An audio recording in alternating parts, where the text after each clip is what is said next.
Hello and welcome to the Sunday Jabberwocky. That's right, we did have a Jabberwocky last Sunday, didn't we? It was like 25 minutes or something. That was when Alice was at the river, right? Well, she's pretty much still there. I don't know where Yeah, she's at now, but yeah, she's still there, implying that she never left last weekend. She's homeless. No, no, Alice has a home to go to. But yeah, I this don't is a know. Sunday Jabberwocky, our shoot the shit, whatever, show. I don't really have an intro. It's still heavily in the works. Anyway, I am of course Ali Aozander. I am joined by I am Ghost also. Fighters. Oh, sorry. Wow. I'm Scott. and Ghost. Yeah, he's Ghost. yeah, Yeah. he's Ghost. Yeah, you both introduce yourselves at the same time. So Ghost, you Right. want to introduce yourself again? Ghost Fighters, Mikey. Yep. All right. Anyway, Mr. Scott, since last Jabberwocky, which I recently remembered actually existed, so it's been about 7 days. Anything interesting happened to you in the past week? Any events you caught on the news? Any current events, geopolitical, socioeconomic, anything involving China or whatever? Like anything in your mind the past week? Go. Well, You know. the only thing I can say is there's some fires going on in California, like specifically weed, California. There's some wildfires. That's what I have on my mind. Which, Other by the than way, sorry to interrupt, but for those who do not know, weed is actually a city. So, are you talking about like fires in weed fields, or are you talking about the city? The city, yeah. Okay, yeah, there is a city called Weed in California, believe it or not. So yeah, they're dealing with that, I guess, up in the California area.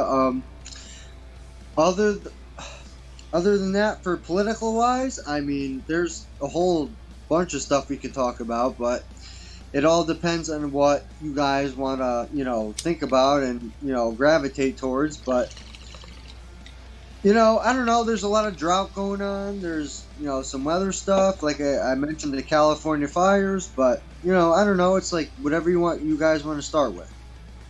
Well, anything of interest to you, it's not just what we all appreciate, like anything what interests you.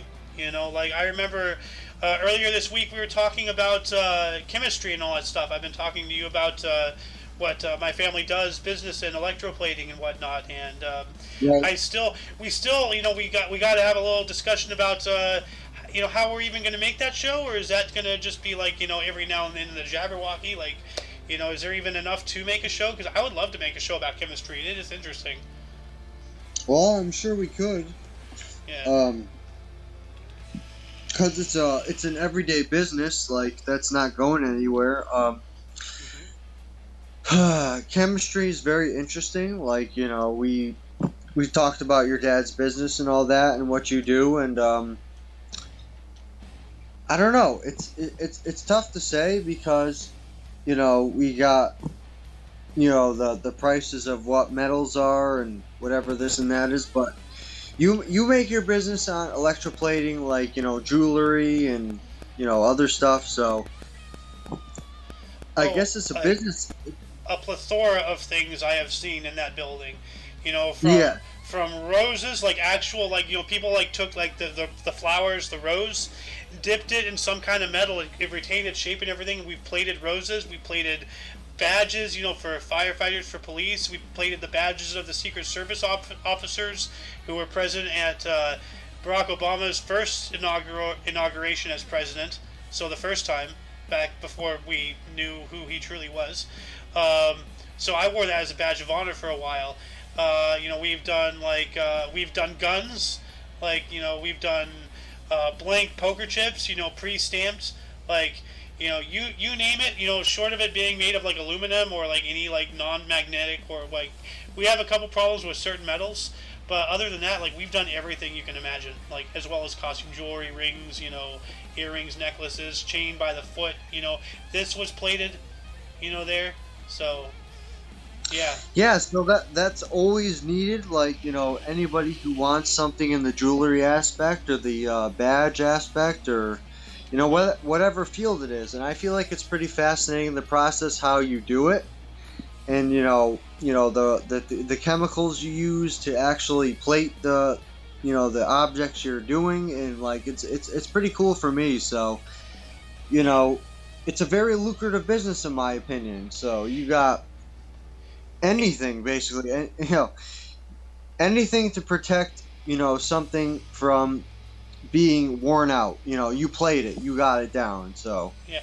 By the way, Ghost, you're free to interject whenever you want. Don't wait until you get picked. Because you just step in there. If you have something to say, just say it. Like, don't worry about talking over people in this show. No worries. Yeah. I'm just listening. Yeah, Okay. I mean, I don't really know much about. I'm just listening Yeah. to your guys' conversation. I don't really have much to Yeah. interject with. I don't know much about it. I'm just listening. Yeah, we'll get to you here in a minute. It's just like, it's just like now all this it's stuff all is good, rushing in man. my head. Like, no, like, this is how we survived the lockdown. Because we were an essential business. Because if we weren't going to plate the new police officer badges, new EMT badges, Right. like, who will? Because especially out here in California, a mildly heavy industry like electroplating, just is like, it's astounding that we're still here to this day, and that's because of my mom's foresight 10 years before the EPA went nuts with all this environmentalism crap. Like, as my dad says, and I wish he was here, but his saying goes, you can drink the water, but you can't flush it. Literally, Yeah. the water going out of that building is cleaner than the city water coming in. And we actually Wow. have to purify that water before we even use it. So we have to purify our own supply of water before we use it, and then we purify it again. Obviously, now we've used it, so that's understandable. But like the city standards dictates that the water we dump is higher than the standards that the water they supply us with. Isn't that nuts? It is. Yeah. That's wild. But like I said, that's brand new knowledge for me. all right, so next subject, I would say from 1 hour ago I got this. It says suspect charged in abduction of missing Memphis jogger. So Oh. I don't know, that's the most recent thing I can see that we can maybe talk about. Can you DM me that link, because I can bring it up here on the stream? Yes. Gotcha. So we can probably definitely talk about that. I would like to, because I too have a news story that was kind of wild in its own Yeah. respect.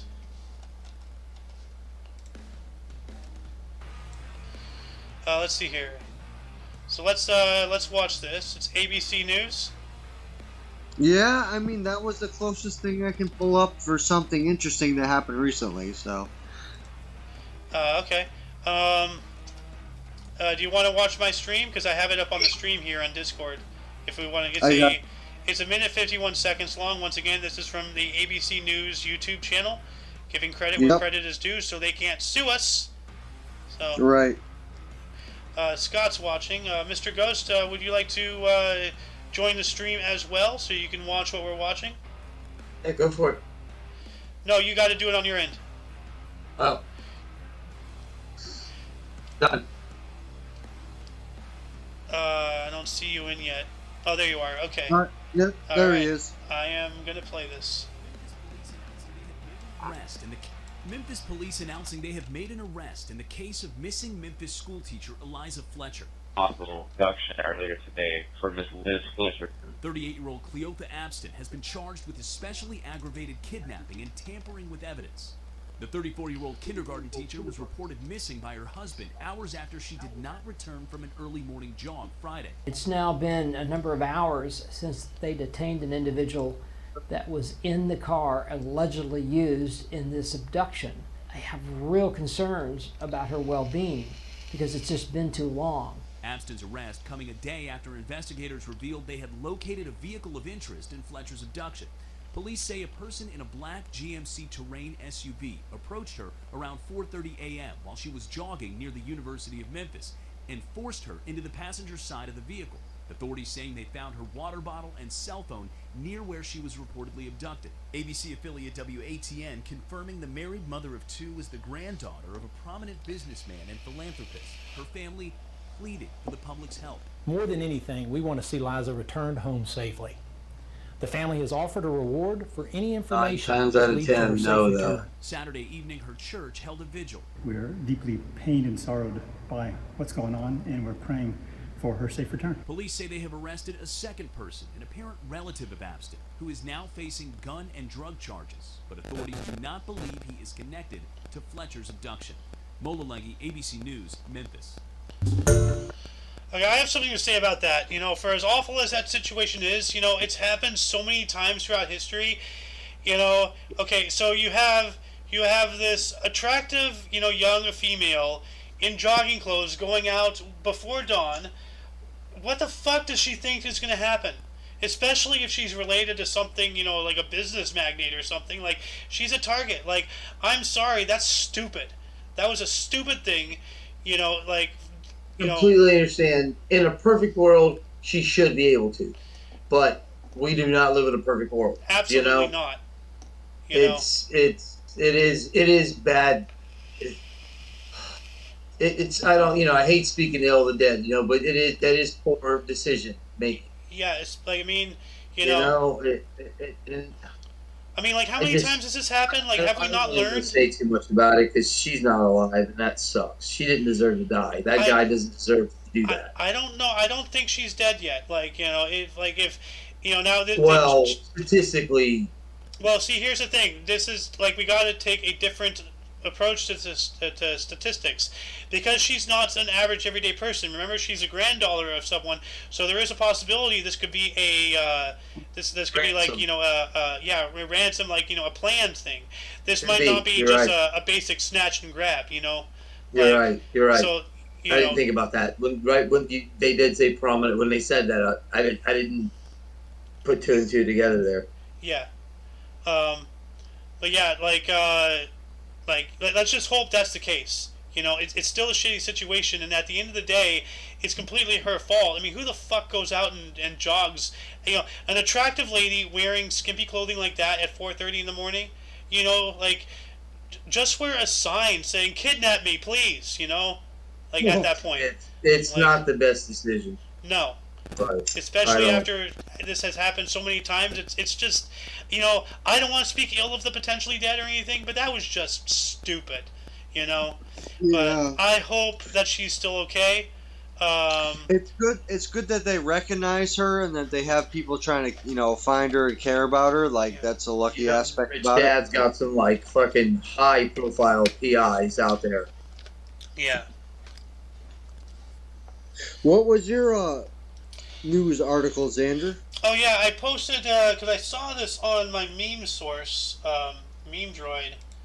Oh, fucking, hold on a second.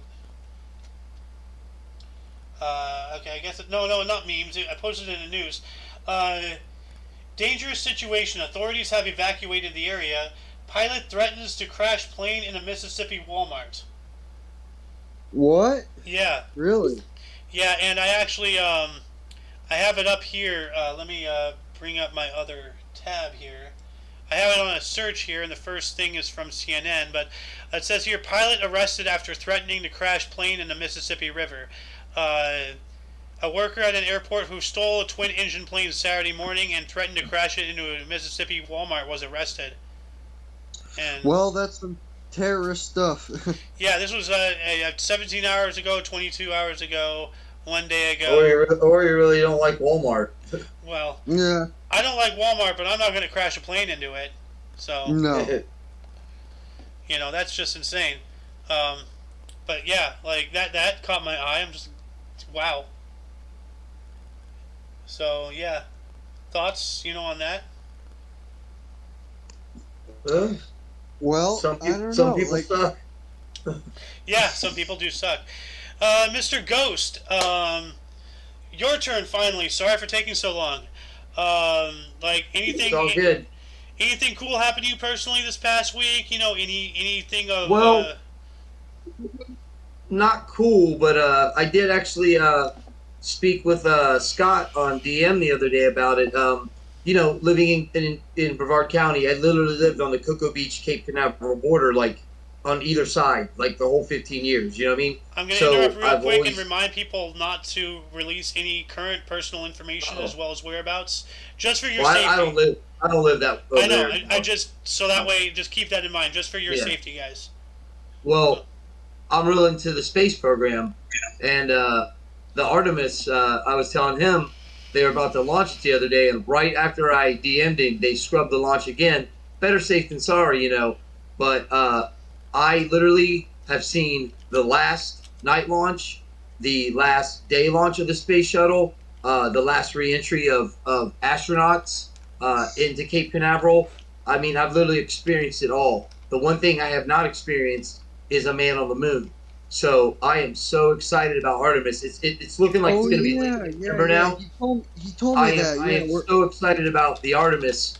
And now this is just a trial run. There's not going to be humans hold on on a this second. one. You cut out. Your audio just cut out. Test, Oh. test. Oh, there you are. Yeah. What were you saying about 10 seconds ago? The Artemis, this one is just a trial run. It's not going to be humans on it, but we're gonna put it on the moon.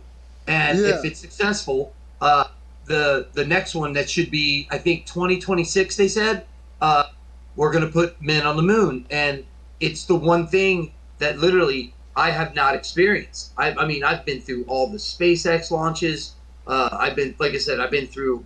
I mean, God, those night launches. They're something. They're just something. They're just a thing of beauty. I mean, the way the sky lights up. You know, I just have not experienced a man on the moon, and I am just so looking forward to Artemis. And I was really bummed the other day when it got scrubbed because I was like I don't know, just super stoked. But it's okay. Better safe than sorry. I'd rather this be a perfect event than disaster, you know? Yes. Because then they're not going to put men on the moon. It's going to send it to 2036 if it went bad, you know? So, but that's my week. I was really looking forward to that. But, like I said, safe than sorry. But yeah, Scott, remember I was talking to you about it the other day. Yes, you definitely They did. scrubbed it right after I was talking to you. Yeah, and I was excited for any opportunity to go back to the moon or something like that. That was pretty cool to me. Not to derail the subject, because I would like to come back to this, but like this reminds me, Ghost, you were saying earlier, you used to have a tradition that inevitably caused your team to fail during the Super Bowl or playoffs or whatever. The Tampa Bay Rays, the two times they were in the World Series, because that's in October, we did Tampa Bay Ray Pumpkins, and they lost the World Series horribly. You're putting a kibosh on that, huh? Yeah, we're probably not going to do that. They're probably not going to go to the World Series this year, anyways. Yeah. So they're kind of like at the bottom, like scratching to get to the playoffs. So Dang. But yeah, going back to the space stuff, dude. Like, my mom was like way into space. Like, I actually have a recording, and if it's all right with you, I think it would probably be a great honor to her if I play it during this show, because I've been meaning to put it up on YouTube by itself, and I just I have no excuse. absolutely, man. But like, But yeah, that was my week though. I was looking forward to that, you know, and it got scrubbed. yeah, that sucks. But that doesn't bother me. No, Yeah. because Yeah. I grew up. I witnessed the Challenger explode. Yeah, That's because they were under so much pressure. They knew to scrub that, and they didn't, and it killed a bunch of great astronauts, including a teacher, Kristen McCullough, and it also stopped literally civilian space travel. That is the reason that you do not. I mean, you're seeing it now, Richard Branson with these billionaires, Yeah. but NASA will never do civilian space travel because of that event. yeah. Well, So, like I didn't said, I've been part of so much. I would love to see a man on the moon. Yeah, didn't the Columbia blow up on reentry? I was actually in school in Dallas when it happened. My mom, God rest her soul, she called me and goes, "Are you okay?" I'm like, "Mom, yeah, I'm fine." You know what I mean? Yeah.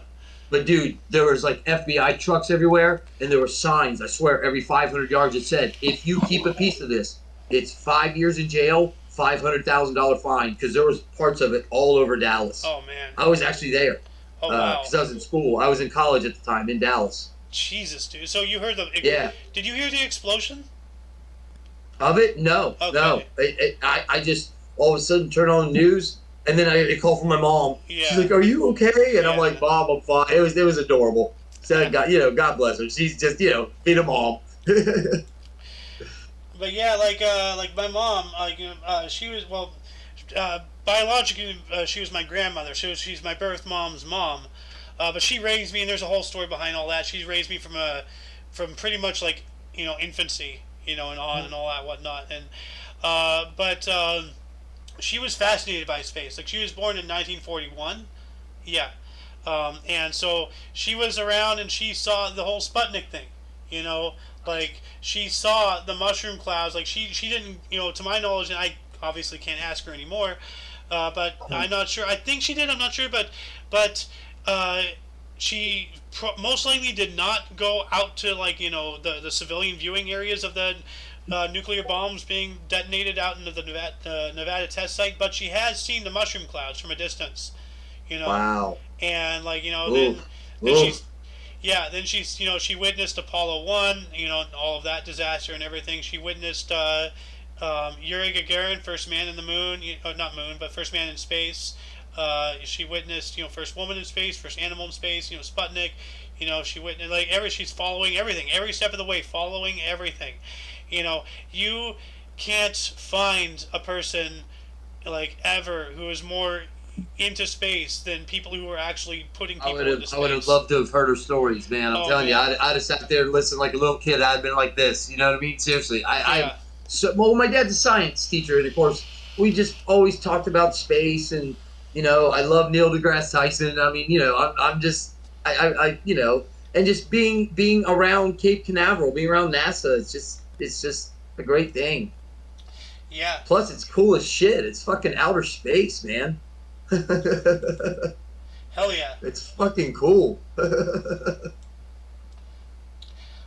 Trying to find the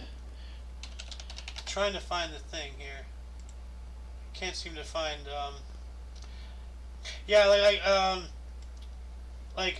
yeah, Artemis, I'm super excited. I really, really am.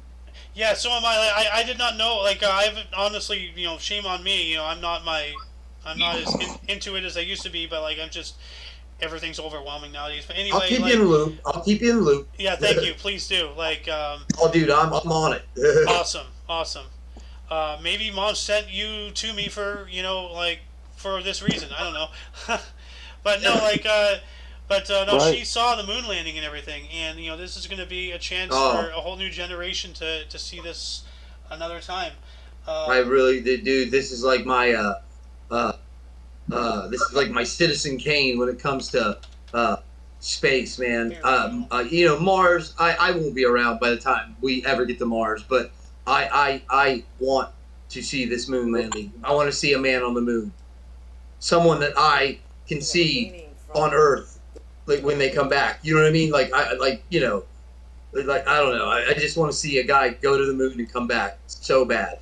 Yeah. Now I found the audio recording, and it appears to be 17 minutes long. We don't have to listen to the whole thing, but at least at the beginning, we're talking about space and everything. Now, Ghost, now that you're on the computer, you can right-click my stream and increase the volume, because the recording of this is really low. So, Scott, I don't know how you do it on the phone. I'm not sure if you can or not, but try to increase the volume as much as you can. And, All right. So, we all ready? Yep, I got it all the way up. That we're gaining from the space station. I find this very disturbing. I'd like to find out how other people feel about it. I like the idea of looking up at night when I know where it is and knowing that we have a space station up there keeping an eye on us. Sorry, I forgot to give some context. This is we're talking about the end of the space shuttle program. This was about a year or so before we actually ended that and all that stuff, and that was devastating to her. And it was. Yeah, we'll get on to explaining all the stuff I wanted to say right now. Let's just watch this here. I like that idea. I hate to see it be gone. I hate to see us taking a number 2 spot with the space station. I hate the idea of having to beg for a ride to get up there. Be it the Russians, Yep. who might have to beg themselves, or this guy with the Spaceship One and his own private little spaceship fleet under his personal private command. The International Space Station was a combination of so many different countries that were so involved, and now it's come down to one. They have an old fleet, just like ours was, but they seem to be preparing. We are not. No money is going into this. It's going to depend on independent millionaires that can afford to build what they need in order to get up there, and it's going to take years. Maybe I'm the only one that cares, but I'd be interested to find out. Yeah. I would. I'd like to find out if other people feel the way I do about it. So, I'm one of those science people. Well, you've been following the space program since it started. Oh yeah. At least the U.S. one. Yep. So. I remember Sputnik, and I've been following it ever since. So, just interested to find out if anybody else cares. Well, wasn't Japan going to do something with space? Japan is in such financial problems, and especially after what happened to their country after the earthquake. The tsunami and everything. Money is not going to go into the space race. We've gotten so far with the space station, it's just a shame to see it go. Yeah. I saw a picture today. Juno is headed for Jupiter. It won't arrive there until, I think, 2016. But it took a picture of Earth. It's nowhere near Jupiter right now, but it turned around and took a picture of Earth. And it's a little teeny bright dot. That's it. We're just a speck out here. We need to know more about what's going on around us. I read somewhere, yesterday somewhere, that 1 million Earths can fit into the sun. Oh, yeah. And after seeing a video several years ago about, our sun, to us is huge. But I've seen a video that makes the sun, literally, half of this one star was in frame. Yeah. And the sun was barely even a pixel. Our new Well, it wasn't even a pixel. crawler is on Mars now. Just sent back some pictures. Our other two that were supposed to last 3 months, one of them is still moving around up there. Yeah. The other one is stuck in the sand. They finally shut it off. To me, it's amazing that we're getting live pictures from Mars. Yeah. But it never seems to make the news. You have to go hunt for it online to find out what's going on out there.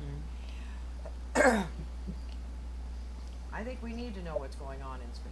We do. I mean, why are we so self-absorbed about ourselves on this planet? Why not, now yes, we do need to explore more about home. I mean, we only know, 3% of Earth's oceans and stuff, but we need to figure out what's going on out there, because then eventually when something does come down here, if we don't get back on our heels and start looking at stuff, things might come down from space and we wouldn't even see them because we wouldn't be having anything operational, and we'd just... Well, there's also dangers out there. Yeah. Asteroids, comets. Isn't something supposed to be passing really close, between the moon and the Earth again, Yes. or something within 2025 and we or have something? another satellite out, satellite getting ready to sit on a comet. not on a comet. Is that the propulsor one that's going to try to push it? no change its trajectory? No, it's going to land on a comet. I Uh-huh. don't remember the name of it. I need to get my facts together. There's so much things out there now. So. Yeah. But we need to know what's going on out there. The more Yeah. we find out there, the more I think we know about our Earth. We're just a little speck here. We need to know what's going on out there. Oh, we're much less than a speck. But there's nothing in the news anymore. You have to go online and hunt and hunt and hunt to find out anything that's going on. Yeah, which is sad. Things involving science and technology and intelligence needs to be on the front page of anything, not this Kim Kardashian had sex with this, or Yeah. Lady Gaga humped that person, or any There's of that got to crap. be people that are interested in science. Well, yeah, there are, But it seems to always be the back page. We've kind of the scientists, all the geeks and all the nerd and all the brainy people like us, not to put us on a high horse or anything, have been kind of pushed to the sidelines. Like the world has turned into high school. Everybody's a jock, and all the nerds are being shoved in their lockers. Well, news reporters report on what people want to hear, and if they want to hear about all the celebrities and who's sleeping with who, that's what they're going. But it seems that even when they're reporting on all the pop culture and stuff, not one person ever said anything positive about them doing that. But it seems like all the news corporations are being run to be like that. So oh, you don't want to listen to this? Well, too damn bad. So you can say that they're reporting on what the people want to see. Hear. But what if they're all in cahoots and they're reporting on what they want to report on, and there's nothing else because there isn't anything else people can see. If they don't want to see pop culture news, there's nothing alternative. Well, I predicted the media 10 years before it happened. We have to dig. But there's nothing on TV, really. All the big things like Fox and CNN and CBC and whatever news channel is out there, they're always, they're pretty much now, they have different point of views and stuff, but they're all about the same stories. They're reporting on the same thing. They're just copy pasting each other. Over and over and over again is the problem. Whether it's CNN, any of the news reporting, they just go over the same ground over and over and over again. It's like a big circle. Yeah. Surely somewhere in there they could sneak in a little tidbit of something else. Yeah. Something that we might learn from. What a thought. I'm done. No, it's been running this whole time. Has it really? Yeah.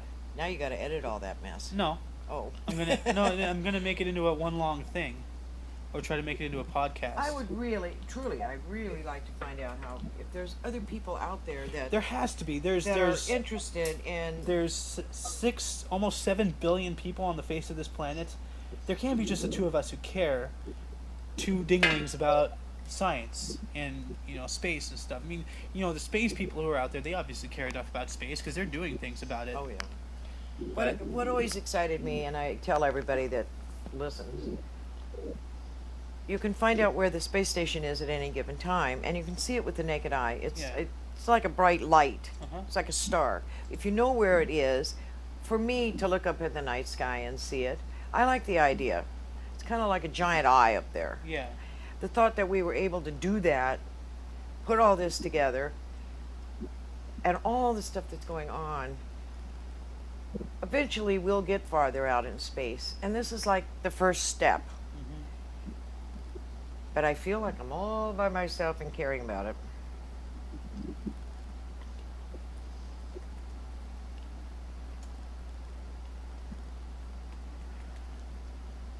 can keep talking. No, I don't have any more to say. Well, speaking of the eye and the... So I'm going to pause it right there. So I believe that's when we changed subject or something. But yeah, Good. like what are your thoughts about that? This was back, I think, in 2010, 2011. So it's been a long time. Well, I mean, I agree with a lot of it. I mean, the one thing that's very, I'm sure they've known this a long time, NASA and everybody. Space is very hostile. There's a lot of. I mean, it is. I mean, you think planet Earth is hostile? There's nothing more forgiving than outer space, and then I heard her talking about the asteroids and all that stuff. I mean, we got to figure that stuff. We got to figure that stuff out. Oh yeah. There's a whole theory. Go ahead. Oh, I'm really into Arthur C. Clarke, the guy that wrote 2001 and 2010 and 2069. He wrote this book, Fountains of Paradise, that's about space elevators. It's an amazing story, which I do think, not in our lifetime again, but I do think space elevators are a reality. Therefore, no fuel. Astronauts will just get on these elevators, and they will ride them up into space, and they'll get on the different spaceships up there. And you could even, in 2069, they talk about using water as a propulsion system, because in space, all you need something is it doesn't have to be fuel. You just need something to propel you. And once you're in motion, you don't stop. You stay that speed forever. That's how space works. So these stories, to give you a little background, Arthur C. Clarke built the first weather satellite for NASA back in 1952, and then he became an author later. So all his work has a lot of real science base. It's wonderful stuff. You know what I mean? Stanley Kubrick made 2001 back in 68 or 69. Sounds about right. But Arthur C. Clarke's books are so good, man. I really enjoy his ideas, because they are fiction, but they're based in what he believes could be reality. You know what I mean? It's pretty cool. Now, see, like, the whole concept of space elevators really baffles me on a physical level, because, it's not that it's a structure built from the ground up. It's more like an anchor, from a satellite in geosynchronous orbit. The problem is that how do you maintain the tautness? If you get too tight, then it might snap back and pull the satellite down. If you get too loose, you might cause a snag and whatever you're launching, will like lose momentum at a bend or whatever, and then come back down and crash or something. However, Go ahead.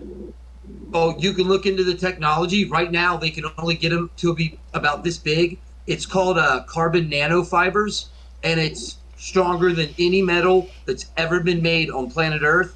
But right now they can only get it to be about that big. They cannot make big pieces of it. If they can ever figure out how to make big pieces of that, that's what they're going to make space elevators out of. It is literally like indestructible. It is. You can look into it. It's a very fascinating technology but like I said, they can only get it right now. That's as big as they can get it. Is like a piece that size. Well, that's not my concern. I'm not talking about the rigidity and effectiveness of the line. I'm talking about the anchor, the point A to point B. From the platform out in space to its anchor belt, on the surface of the Earth. It has to maintain a geosynchronous orbit. It has to 100% constantly be above it in physical position. Because if it goes anywhere, then now you're moving the line around. And it's not about whether or not the line can break, it's about whether or not the line is capable of handling the ride from the bottom to the top or the top to the bottom. Because if it bends too much, there's a kink, something can get stuck. Well, if something's stuck there, then how do you unstuck it? I'm sure these brilliant people figured out. I mean, 200 years ago, people were saying we're going to go to the moon, and people laughed at them. So, and look what we're doing now. Yeah. So, I mean, I love these kind of talks because, you never know what's possible as time goes on, However, have you heard about have you ever heard about centrifugal launches? I don't think that's what they're actually called. Well, let's see here. Let's see if I can find it. Is that the ones that go straight up and then angle and go straight back down? No. Where you? Oh. No. Let's that's see like here. Airspace One. I think that's Airspace One. Is the one I'm thinking of. Spin launch. What it does is there's this you're still watching my stream, right? Yep. Both of you. Okay, so let's just watch Hi, my name is this. David Wren. I'm the Vice President of Technology for Spin Launch, and today we're at Spaceport America in southern New Mexico at our suborbital flight test facility. Spin Launch is developing a new way to get to space. We're using electricity to accelerate vehicles up to high velocities to significantly reduce the amount of fuel, structures, and rocket systems that are required to enter orbit. Today's flight test will be flying at 1,200 miles per hour up to about 30,000 feet with our 3-meter-long flight test vehicle. We'll start by integrating the vehicle, pumping the system down, removing the atmosphere from the vacuum chamber, and then when the subsystem checks are all good, we'll accelerate the system and conduct the flight. So on launch day, my role involves overseeing all of the systems, the engineers that run them, and the build team, as well as ensuring the safe operation of the entire system. A typical flight test first begins with attaching the projectile. Then we insert any test payloads for that day, attach the counterweight, seal off the vacuum system. Then we begin turning on all the support systems. We turn on the water systems for cooling. We turn on the vacuum systems to begin pumping down the chamber. we start heating and enabling all of the oil systems to run the drive. Once all systems are green and we're down to vacuum pressure, then we will turn on the drive system. We will bring the tether and the projectile up to idle speed. We run a diagnosis check, and then once we get clearance for the airspace for launch, we will then accelerate up to our target launch velocity, enable the exit system. Once all systems go green, we then launch. Arm release. So essentially, and I'm not sure if they're going to elaborate on this video, but what they do is, like, in that drum you see, they spin something faster and faster and faster and faster, and then they let it go and it shoots up through that tube. It's like a rail gun, it feels like. More or less, but without magnetics, more like using Yeah, physical you know what I propulsion. mean? It's just it's the vibe I got, you know? Yeah, more or It's less, really yeah. cool. Yeah. It's really cool. Mm-hmm. Do you want to watch the rest of this? Go for it. All right, here we go. Arm release. Enable countdown. Enabling countdown. 10, 9, 8, 7, 6, 5, 4, 3, 2, 1. Release. Wow. That's just pure energy. We don't even see it leave the thing, you know? It's just gone. Yeah, see, fuel is we got to get away from it. It's not going to work for space travel. We got to get away from fuel. Yeah, because the heavier you are, the more fuel you need to go farther, and that causes more heavy, and then it's an eat its own self thing, you know. Bottom line, money. That Yeah. stuff's expensive. Yeah. That fuel they use is So as you just saw, way we had another expensive. successful test flight today. It was our 7th flight on this suborbital system. We launched at 1,200 miles per hour, which is the fastest speed to date that we've operated this system here in Spaceport America.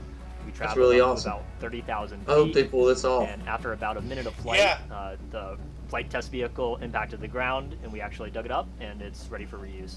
We're going to continue to push Nice. the envelope and provide more behind-the-scenes flight test footage as our test flight campaigns continue. Good for y'all, man. Dude, I that love is fucking wicked. You know? What do you think, Scott? I don't know. I was just listening to you like elaborate on it, so I was kind of, going along with what you were saying. What are your thoughts about the previous, the whole convo I had with my mom, the garage time thing? Well, I almost feel like she was ahead of her time, man. Like, she kind of understood what was coming, and it's really deep stuff, like what she was interested in it, and like she was hoping people are interested in it too, and like, I feel like it's going into the future, like what her thoughts are, like going into space, like what we're going into with Artemis and stuff we've talked about a little bit. Like, I just hope we can, keep it going with her honor, like what she hoped for, and just stuff in her heart, like what she was very interested in, like. Yeah, like, it's kind of crazy, Ghost, like, how much, of my mom I see in you, you're all about space, you're so into it and everything. It's just like, wow, I'm sitting here, listening to Mom, like, this is not the first time I've listened to this, but it's like, she's always like, I hope somebody else cares. I wonder if anybody else cares. And I'm just like looking at you, Ghost, like, yeah, somebody cares, Yeah. I'm like, just look up. That's outer space. I can't believe people take that for granted. You literally, outer space is right above you. It's like, how could you not think that's awesome? Yeah. It's crazy to me The that people don't even think about it. Yeah. People are like, they're so fixated on their goddamn little phones and TikTok, Instagram, selfies. It's like, put down the goddamn device. It's, the reason you're addicted to it for a reason. They're trying to prevent you from looking up. They're trying to keep you dumb. They're trying to, keep you like, easily manipulatable. Those constellations are there for a reason. That's how I feel. You want to hear how the greatest analogy I heard for how vast space is from our perspective? Like, when you're looking up at space, those stars you see, they're like the tips of a mountain range, and all that darkness is the ravines, and there's so much stuff in there that we can't see. Even our telescopes, they're so deep and so vast. I mean, your mind can't even comprehend how far they are, but they're there. You're looking at them, you just can't see them.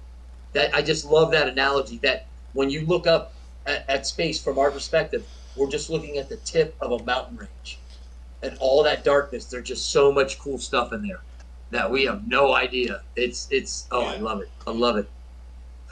Real life render distance is not that powerful.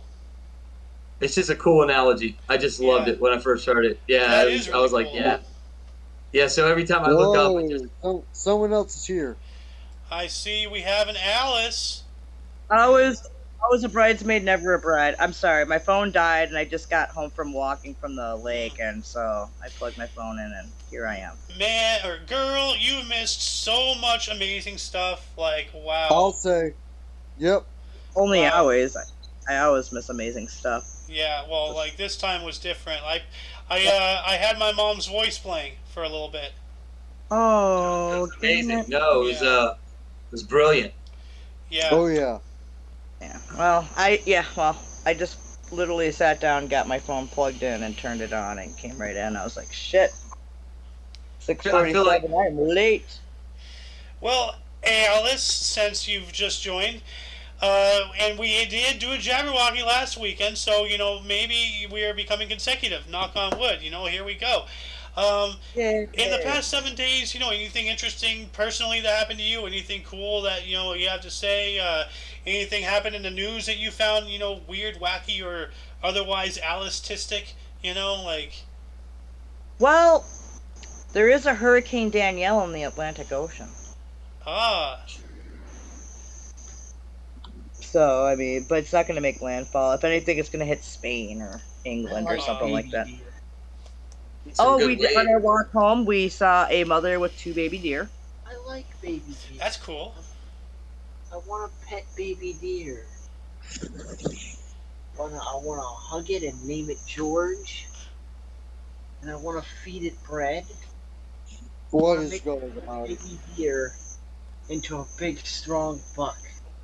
Is that who I think that is? Yeah, that's Tim Shitsby. When did he become Lenny? Is he the one that hates pumpkins? Yes, that's that. Yeah, that's him. That's the pumpkin hater right there. What are you talking about? Blasphemy. Team Fortress 2. Fuck you. Hey, Butters himself. Well, Alice, what else do you have to talk about? I have a really cool thing. We had Hamburger Fest here yesterday in town, where we had I think 10,000 people were in our town. Holy shit! So, it is. What? I want to be on it. He wants to be on the Jabberwocky? No. Oh. Apparently not. My face out We'll put a big smiley face on it eventually. Yeah, why not? Huh. Sure we will. I still live in the era where it's taboo to put your real name and face on the internet. Okay. Well, Alice, I have some awesome news that I kind of got reminded of. And please tell me. This is awesome news that for all of you, although I've already talked to Scott about this, as of today, we have done the longest show of this date in history ever on record. The first and only to hit and break and go beyond 2 hours. There's none other that's even hit 2 hours. Oh So, yeah, we a record. Oh, I know we did. I was there. I was in the water enjoying it. I gotta get. And it was great. It's a good thing. I don't mind, these longer shows and everything, because there's no dead time. There's no moment where, we're not doing things.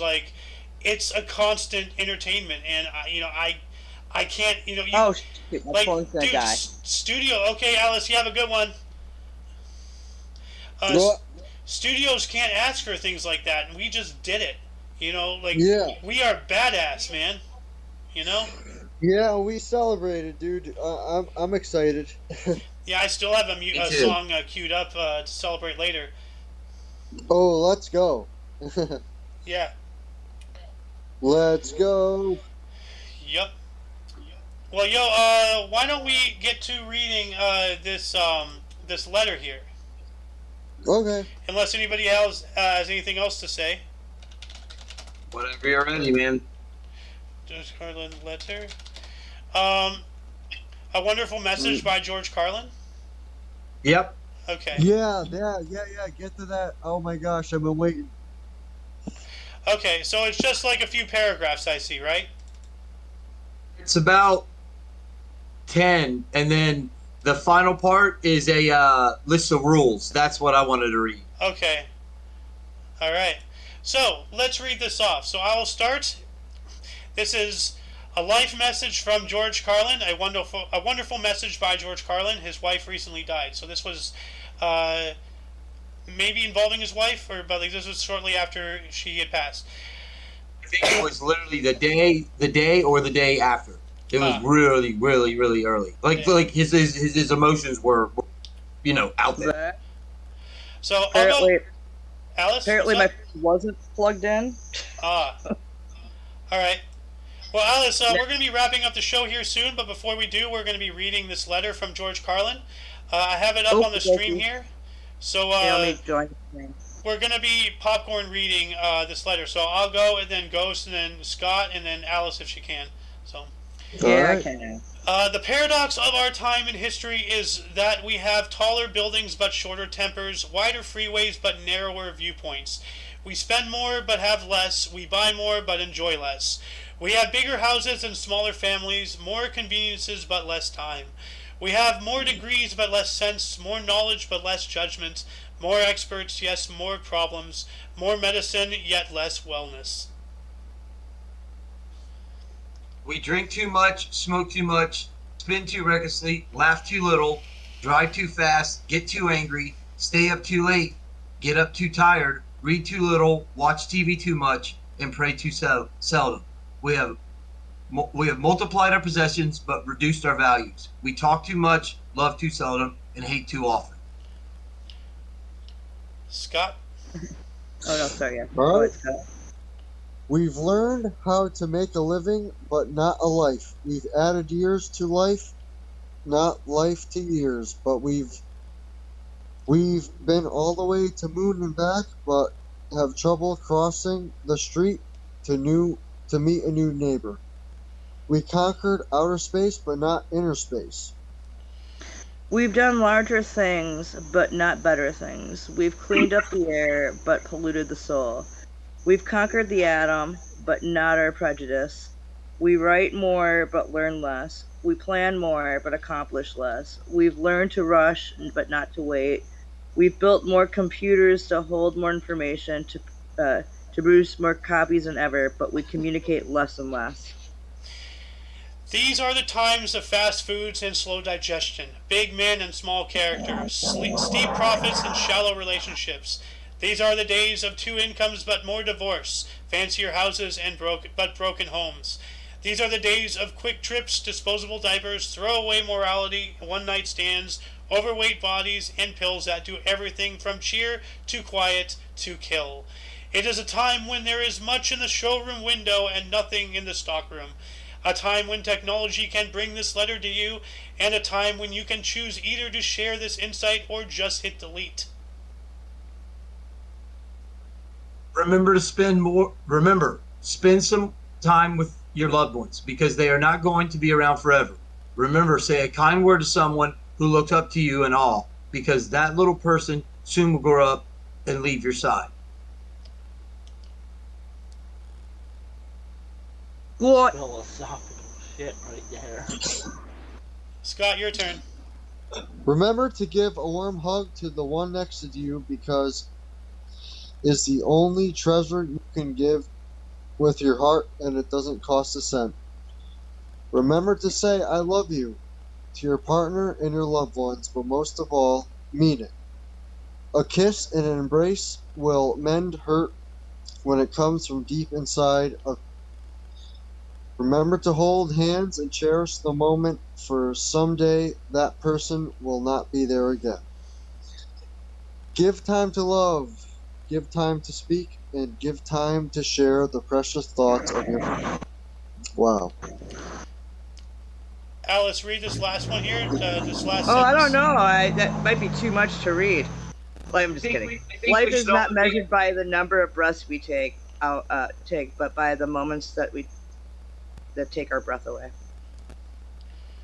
All right, Mr. Ghost. How to stay young. Non-essential numbers. This includes age, weight, and height. Let the doctor worry about them. This is why you pay him or her. Keep only chill for friends. Grouches pull you down. Keep learning. Learn more about the computer, crafts, gardening, whatever. Never let the brain die. And I don't mind is the devil's workshop. And the devil's name is Alzheimer's. Enjoy the simple things. Laugh often. Laugh long and loud. Laugh until you gasp for breath.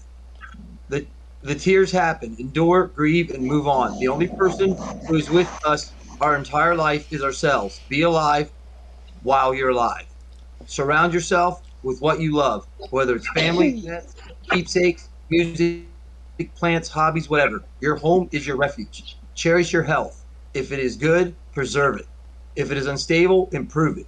If it is beyond what you can improve, get help. Don't take guilt trips. Take a trip to the mall, to the next country, to a foreign country, but not to where the guilt is. Tell the people you love them at every opportunity, and always remember, life is not measured by the number of breaths we take, but by the moments that take our breath away. George Carlin. Indubitably. Wow. That's really good. I do have something to add to this, actually. Go for it. That's what it's there for. And like, I remember that there's some more things I wanted to talk about, but like maybe off camera and such. But let's see here. Actually, I have it in quotes here. So let me bring this up. So I'm gonna put this in my stream here. Press on. Nothing in the world can take the place of persistence. Talent will not. Nothing is more common than unsuccessful men with talent. Genius will not. Unrewarded genius is almost a proverb.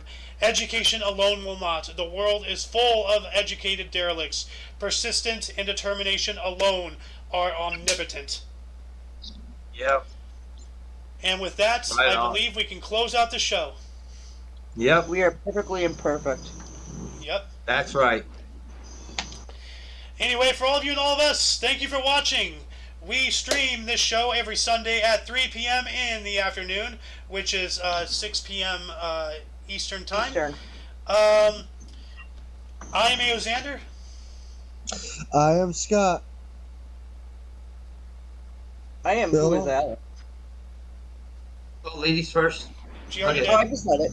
Yeah. Oh, I'm Mikey, Ghost Virus. Yep. And thank you for watching. And until you catch us next Sunday, or if you want to watch the history show or the new show that's starting tomorrow, I don't know the time yet though. But anyway, until later, toodles.